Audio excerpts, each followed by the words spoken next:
Hello, everyone. Welcome back to Talks in Class. Welcome back to the pod. I hope everybody had a fabulous week. I am coming to you from the new apartment. And if you are watching on video, it looks exactly like the old apartment because it pretty much is. We moved from one apartment in our apartment complex into pretty much the same apartment in our apartment complex, just in a different location within the complex because our old apartment was really dark and this one is nice and bright. It faces a different direction. It doesn't have trees outside the window like the old one. And I see, even on a cloudy day, a lot of light coming in. But it's flip-flopped. It's a mirror image of the old apartment because it's on kind of the other side of the building.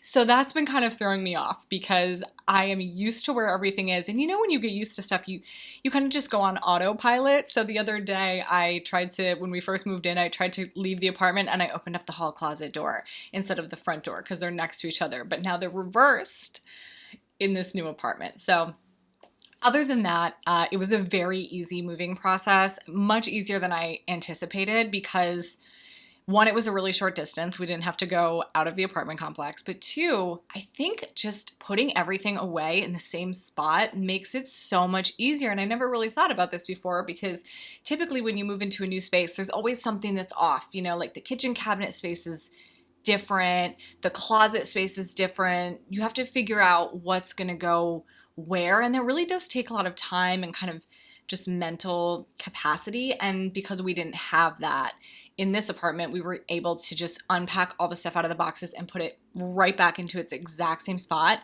And we got everything completely unpacked by Monday, which was amazing. We moved on Saturday. So 2 days and the moving process was over. So you really can't ask for an easier move than that.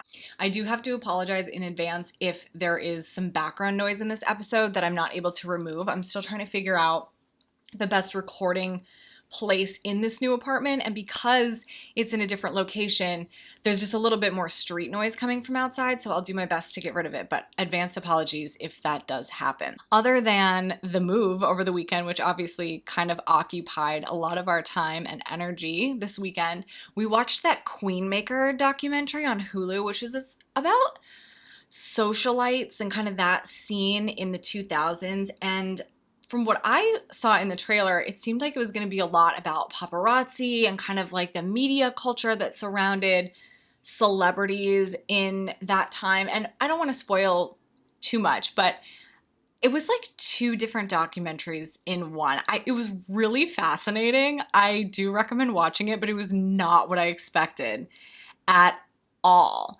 There was the story about the socialites, which was really, I think, hyped up in the trailers for it and the advertising. And then there was this other story about the person, the founder who created the website that reported gossip about the socialites and just kind of like that life story. So very interesting. I personally, of course, was hoping to see a lot about Paris Hilton and Nicole Richie and kind of that big heiress celebrity almost fad. It was like a fad that these rich kids of moguls, became tabloid sensations in the 2000s. So I was hoping to see a lot more of that, but it was really interesting. And I really appreciated that Kelly Cutrone was one of the commentators in it. I love Kelly Cutrone, and I really missed seeing her on my television. We also watched the documentary about Randall Emmett, Lala Kent's ex from Vanderpump, and kind of his whole scandal and all of his shady business, which was also really interesting. The stuff about his assistants in particular was wild. So we've been deep in the documentary hole. Next up, I'm going to make Hubs watch the one about Bama Rush because I really want to watch that. So as always, I will start with my what good happened. Obviously, the move was a really good thing that happened, and we're really excited and happy to be in the new apartment and settled. But I also have a really random little one, and you guys know these little things are the things that just like put a smile on my face, and I love when stuff like this happens. So there's this sweater at Abercrombie that I've been wanting. It's a brown knit sweater. I should have worn it for this episode so people watching the video could see, but it's just a brown knit sweater, kind of like an open knit. It's open in the front. Really cute. I just feel like it's versatile, but it's not something that I need. You know what I mean? It's not like, oh, I have this desperate need for this item in my wardrobe, but I kept thinking about it. And then as I was packing for the move, I found an Abercrombie gift card that I had completely forgot about. So I was like, okay, I have this gift card. I'll go buy the sweater. I go on the website to buy it, and it was on sale. I was irrationally excited about it being on sale and having the gift card. I was like, see, this is why I waited. This is why I didn't buy it full price when I saw it in the store the first time. Those little things really do matter day to day. They always put a smile on my face. So I don't know. Think about something small that made you excited or just made you smile recently. I promise it really helps. I know there's something. So this week we are talking about one of my favorite things, and that is ways that we just kind of passed time in the early 2000s. This is something that I think really gives adults a strong sense of nostalgia, is this idea of actively looking for ways to pass time, because that is a luxury that adults just don't have, or most adults just don't have. We're not bored anymore. We don't have to look for ways to fill our time because our lives are usually very full, too full most of the time. So I really love thinking back on those days before that was the case and reflecting on the ways that we quite literally just wasted time. And this week, specifically, I'm going to talk about how we spent our time after school in the 2000s.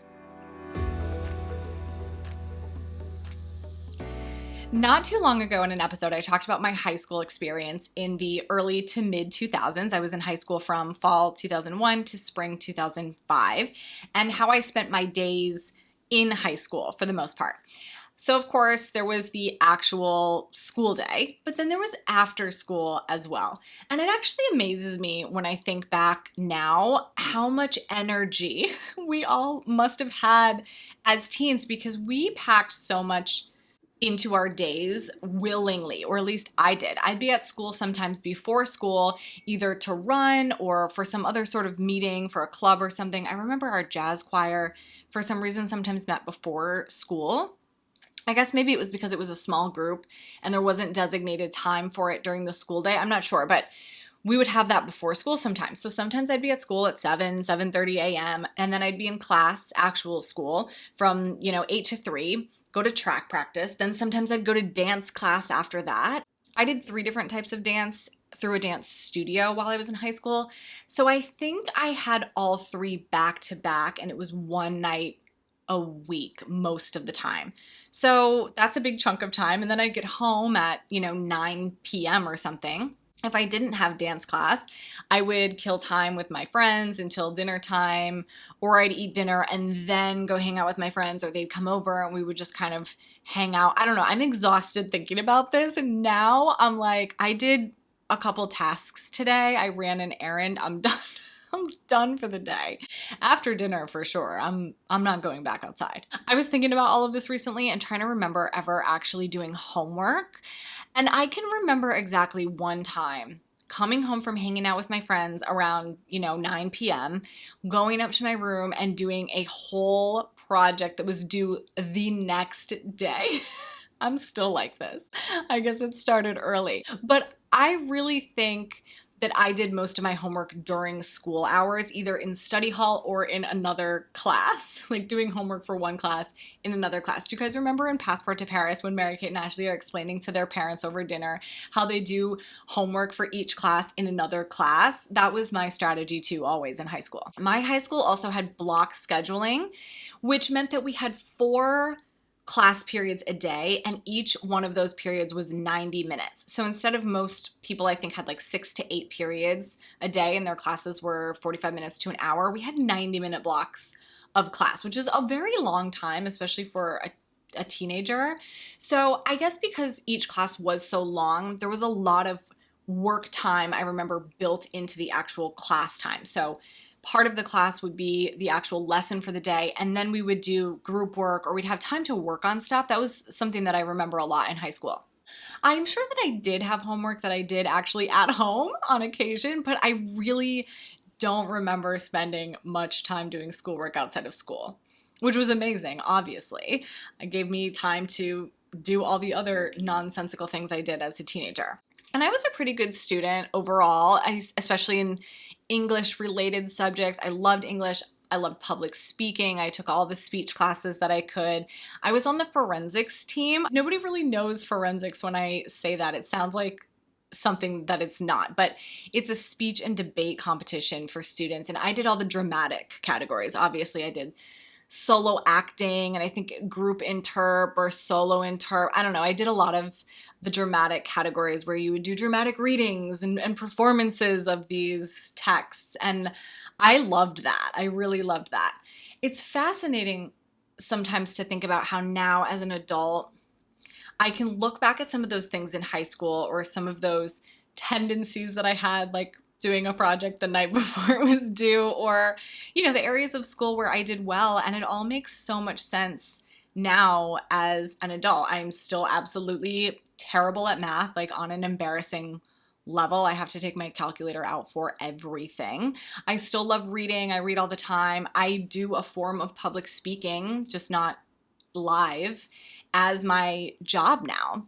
I still love clothes and I don't love authority. I mean, some things just don't really change, I guess. But anyway, being that we were teenagers with tons of energy and very little adult responsibilities, my friends and I filled our after school hours with extracurricular activities and then just a lot of hanging out and kind of doing nothing. I always think of that 70s show and their theme song when I think about my teenage years. It's such an accurate portrayal of how my friends and I spent a lot of time. There was a lot of hanging out, doing the same old thing, which was a whole lot of nothing. I grew up in a really rural area in a small school, and I guess that was the reason, but our school did not have a ton of extracurricular activities. The options were just limited, especially when it came to clubs beyond sports. We didn't have a lot of sports that other schools had either. We didn't have soccer, we didn't have swimming, we didn't have hockey. There were a lot of things that if you wanted to do that, you would have to find a club, and it wasn't through the school.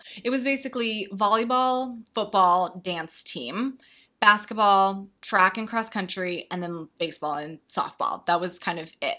And then beyond sports, the clubs were even more limited. I really don't remember a whole lot of things that were options for kids in my school.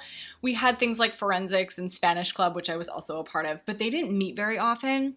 I don't remember if forensics was just a certain time of the year, but I don't remember meeting for that super often. In elementary school, we had OM, Odyssey of the Mind.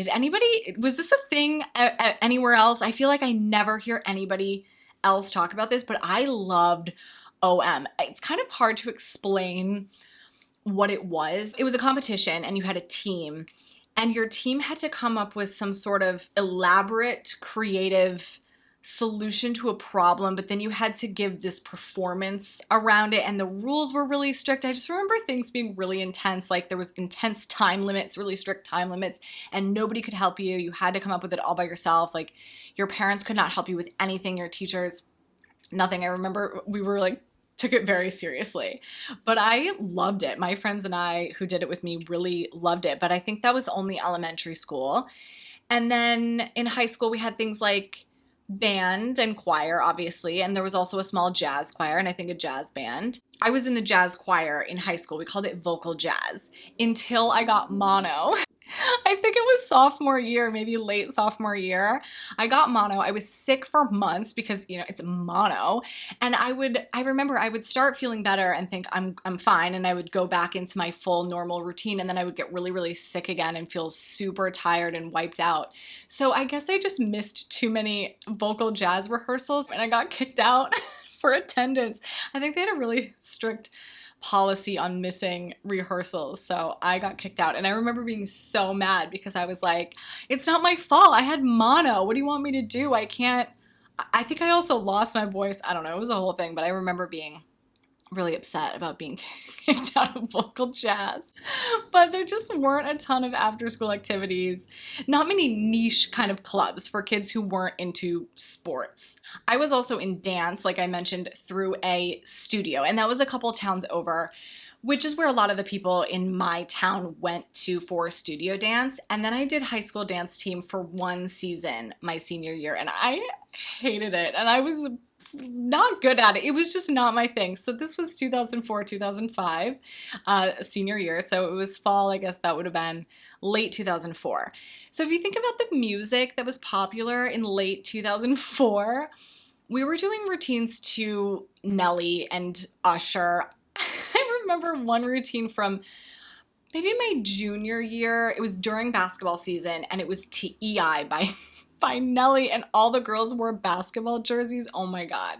You guys, I grew up doing ballet. My body just doesn't do that. It doesn't move in the ways that these routines were supposed to move. I looked like Julia Stiles in Save the Last Dance when the guy's trying to teach her to move her shoulders. It was all wrong. It was not for me. And I mean, this is a high school full of farm kids in rural Wisconsin, so I don't know. The whole thing was giving Rancho Carne toros. I'm sure some girls made it look really cool and could move that way, but I wasn't one of them. It was not my thing. Track was really my only sport that I both enjoyed and was somewhat good at. I always joke that I did the things that didn't require any coordination.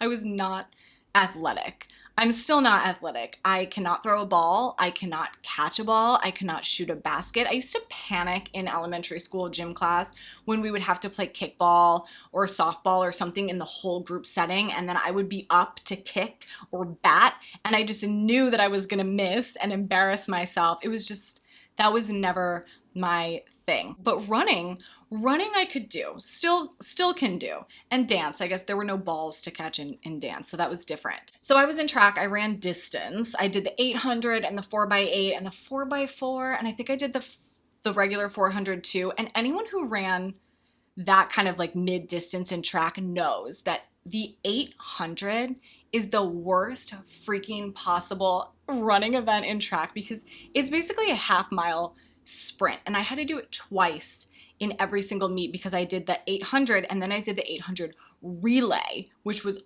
the worst. I still remember every time it was 2 laps around the track, right? Half a mile. So after the first lap, my track coach would always be standing next to the track clapping and cheering me on, and I can still hear him clapping and saying, "Come on, JB." And I remember sometimes I just wanted to drop the baton on purpose so I'd be disqualified and I could just go to the concession stand and call it a day. But I didn't do that. And since I ran distance in track, sometimes we'd have to go out on really long runs during practice during the week. So my high school, this is small town stuff. My high school is down the street from the county fairgrounds. And there was basically kind of a back way that you could get to and from the high school.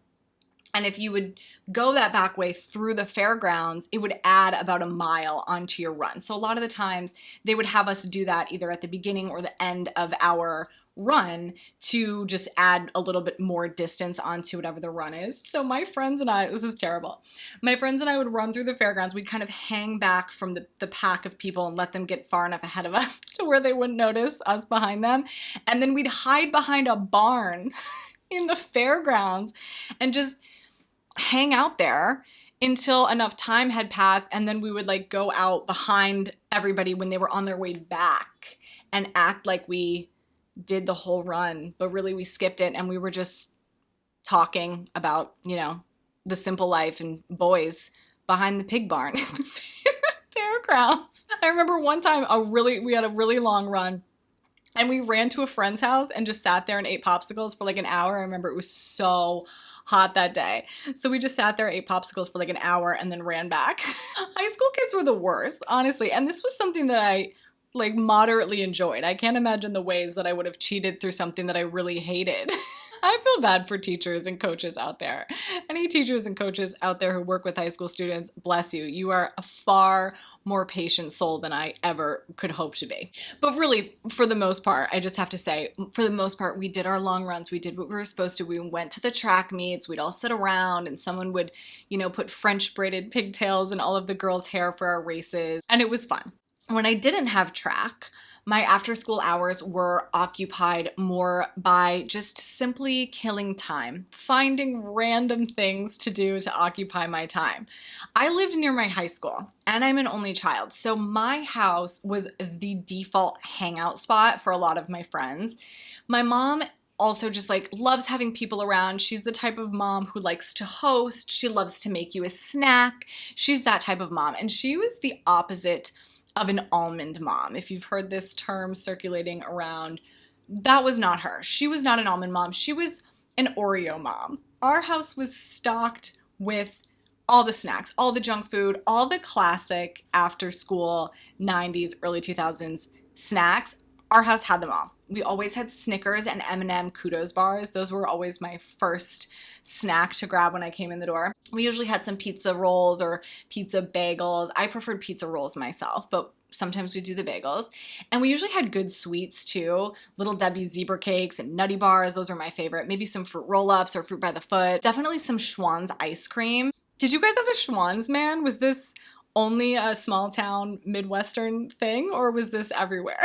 This sounds so quaint now when I think about it, but the Schwann's man would drive around and sell food door to door out of his truck. So he came once a week, same night every week. For some reason I think it was Wednesday night, and it was always the same guy. So you knew your Schwann's man. I mean, we had the same Schwann's man for years. I think his name was Kevin. I might be making this up, but I really feel like his name was Kevin. But he would come to your house and have his little truck full of frozen foods, and you would buy the frozen foods from him. And they had the best frozen foods. I could still taste the chicken tenders, I swear. And they sold those little ice cream cups with the wooden kind of spatula spoon that you would get in elementary school when it was ice cream day. But my favorite Schwann's treat were the cones. They had these ice cream cones with the cone, and then it had kind of chocolate sauce drizzled inside of it with the vanilla ice cream and then chocolate chips on the top. And they were wrapped in that kind of waxy paper that you'd peel off. Oh my, I can still taste them. They're so good. And my mom has the biggest sweet tooth of anybody that I think I've ever met in my entire life, including me, which is saying something. So we always had those. We were stocked up on the ice cream. I feel bad now that I think about it. My poor mom, my friends probably ate all of my mom's snacks. Like, she probably came home from work. She had a fairly stressful job. My mom worked in mental health. She was a counselor at a prison. So, you know, not the easiest job. So she probably came home from work thinking, I just want to have a nice Schwann's ice cream cone, and comes home to find that one of my little stinky high school friends ate the last one. But my house was the default hangout spot. It was really the place where we would all kind of gather after school. We had open campus lunch too, so people would come to my house to eat lunch, and it was just kind of like that spot. I feel like every friend group kind of has the default hangout spots, and my house was definitely one of them. It wasn't a party spot, but it was a hangout spot. Those things were very different. And because it was Wisconsin, we hung out where all good Midwestern kids hung out in the 2000s, which was in the basement. The basement had everything that we needed. It had a big clunky TV with MTV on it. It had a big old gateway desktop computer that we could use to go online or illegally download songs on LimeWire to burn a new CD. It had a clear blue cordless phone that we could call people on. And it had an old 90s stereo that was so giant it sat on the floor like a piece of furniture, so that we could listen to our burned CDs once we made them from our illegal downloads off of LimeWire.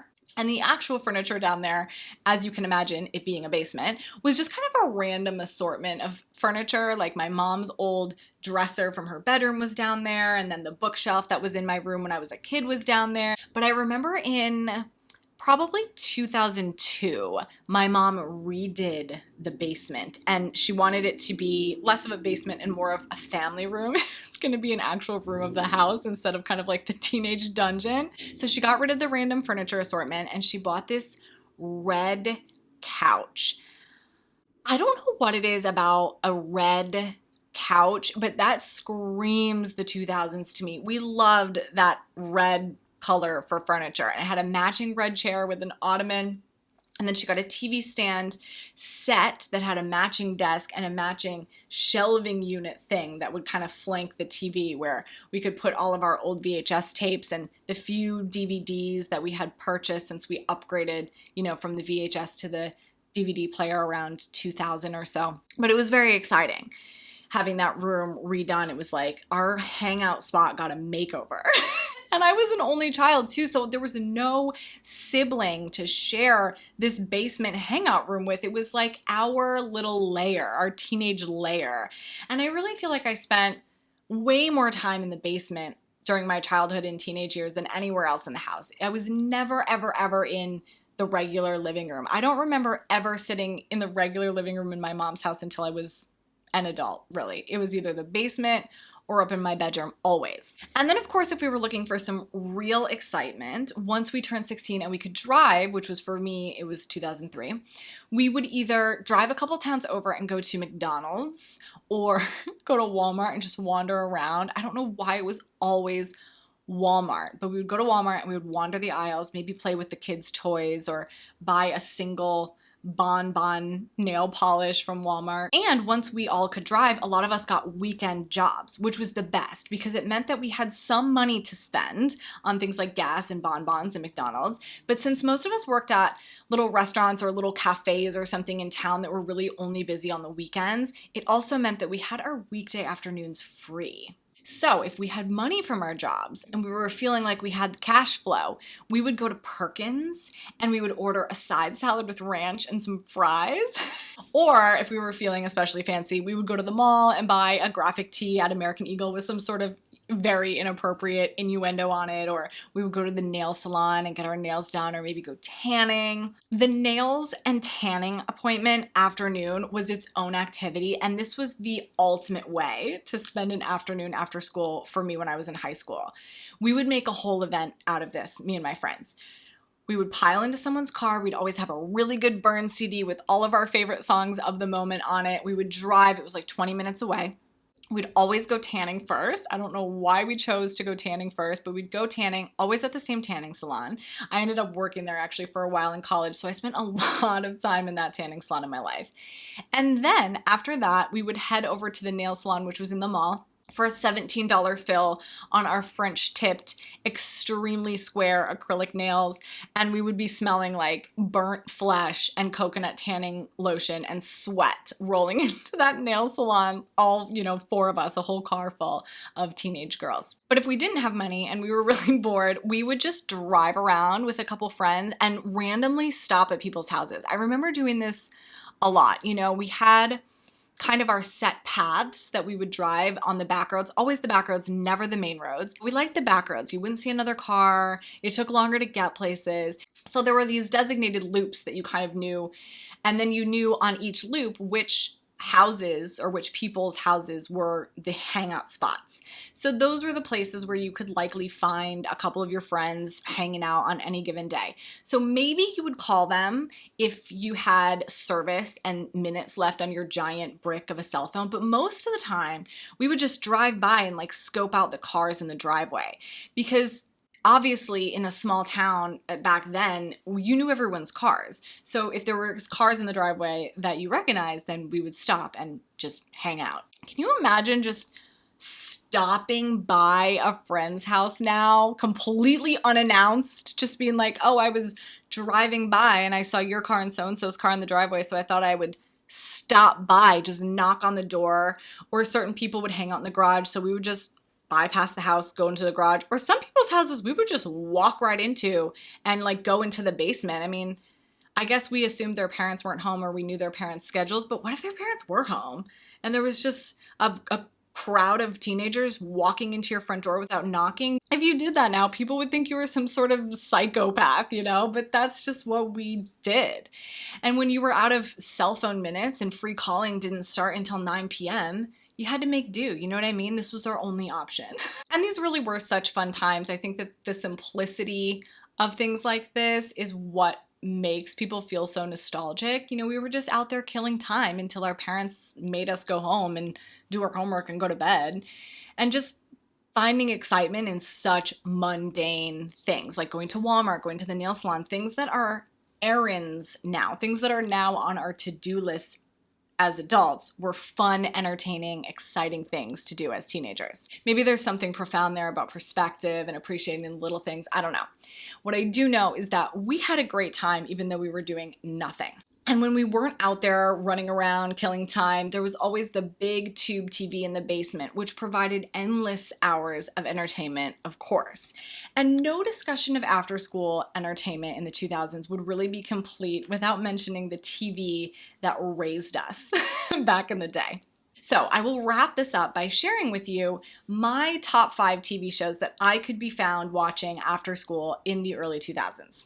Number 5, old sitcoms, and old being 10 or so years old at that time. So sitcoms from the 80s, 90s, things like Family Matters, Saved by the Bell, Full House, those shows that now are like Friends, the things that are always on TV somewhere on some channel. I feel like I spent more time watching those types of shows than almost anything in those days. Number 4, the Disney Channel. My obsession with the Disney Channel started with the show Bug Juice in like 1998 or 1999. I remember Disney Channel was a premium channel in the 90s where I lived. And when Bug Juice came out, I think we had just gotten it. It had just been added to the regular TV package, and it was a really, really exciting moment in my life. But I personally stayed really faithful to Disney long after it was probably age appropriate for me, definitely all through high school. I loved watching some Lizzie McGuire reruns after school, or Even Stevens, or That's So Raven. I loved all those shows. I would have those always playing in the background as I was, chatting with my friends on AOL. Number 3, Jackass, MTV Cribs, or any of the MTV early reality shows like The Osbournes or Newlyweds with Nick and Jessica. MTV was always a staple for me growing up, and I think that the programming around that time is such an interesting kind of a window into what life was like. It was so celebrity driven. There were a lot of reality shows about celebrities, but then there was stuff like Jackass, which just yeah, that totally makes sense that they would make a TV show like that and put it on the air. And all of these teenagers all over the world were like, yeah, this is amazing. This is the best thing I've seen on TV. And I ate up everything that MTV showed. I have an episode actually about MTV in those days because I was faithful to the MTV. Number 2, present day at that time, sitcoms. So sitcoms that were on in the 2000s. I watched a lot of sitcoms, a lot more sitcoms than dramatic TV. And I think it's because for me, TV was kind of always background noise. I was watching it really passively, which is still how I watch TV. But when I started high school, Friends was still on the air. Like, they were still making new episodes of Friends. That 70s show was a relatively new show. And then we had all of these sitcoms that were just kind of about quote, normal American families, like sitcoms like 8 Simple Rules or Malcolm in the Middle. And they just made great background noise shows, again, for whatever else I was doing, like talking on the phone to my friends or going on AIM or cutting out pics from magazines to make a little collage on my bedroom wall. And I always watched those shows. And number 1, obviously at the top spot for after school programming for anyone who came of age in the Y2K era or 2000s, TRL, obviously. I actually was not a super faithful TRL watcher in my later years of high school, definitely in my early years, but I would say post 2003, I kind of fell off a little bit. But the Y2K era, to me, could be defined almost entirely by TRL. It was such a huge part of the zeitgeist, and I was just at that age where I was the target demographic. I was obsessed with celebrities. I was obsessed with all of the pop stars, Britney, Christina, the boy bands, and that's what TRL was all about. It was about celebrity and it was about the fans, and I loved that so much. So even after I kind of got a little too old to be obsessed with boy bands and I got into high school and I wasn't, that into maybe the fan aspect of those artists anymore, I was still really interested in the other stuff that they would show on TRL. I liked to see what the people were wearing. I liked to see the celebrity interviews on TRL. There was some crazy stuff that went down on TRL, and I think it was a really important pop culture artifact of the 2000s and very important after school programming for any teenager of those times. So I will end it there. Thank you so much for listening to this episode, joining me for another conversation, another day time traveling back to the 2000s. I hope you enjoyed it. If you did enjoy it, I would so appreciate if you shared this episode with a friend who might also enjoy it. And don't forget to rate and review and subscribe so you never miss an episode. I'm not sure what I'm going to talk about next week, so it'll be a surprise. But I will be back next week, and I'll see you all then. Bye!